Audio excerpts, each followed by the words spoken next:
ಮೊನ್ನೆ ತಾವರೆಗೆರೆಯ ಜೋಯಿಸರ ಮೊಮ್ಮಗನು, ಮೊನ್ನೆ ತಾವರೆಗೆರೆಯ ಜೋಯಿಸರ ಮೊಮ್ಮಗನು, ಹೆಣ್ಣ ನೋಡಲು ಬಂದವರ ಮನೆಗೆ.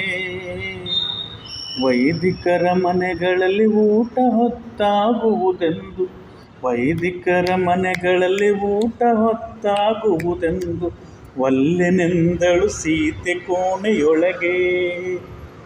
ಮಗಳ ಮಾತನ್ನು ಕೇಳಿ ನಕ್ಕು ಬಿಟ್ಟರು ತಂದೆ, ಮಗಳ ಮಾತನ್ನು ಕೇಳಿ ನಕ್ಕು ಬಿಟ್ಟರು ತಂದೆ. ಒಳಗೆ ನಂದಾದೀಪ ನಂದಿ ಹೋಗಿ, ಫಲವ ನುಡಿದುದು ಅಲ್ಲಿ ಹೇಳಲೇನಿದೆ ಮುಂದೆ, ಫಲವ ನುಡಿದುದು ಅಲ್ಲಿ ಹೇಳಲೇನಿದೆ ಮುಂದೆ. ತೆರಳಿದನು ಜೋಯಿಸನು ತಣ್ಣಗಾಗಿ, ತೆರಳಿದನು ಜೋಯಿಸನು ತಣ್ಣಗಾಗಿ.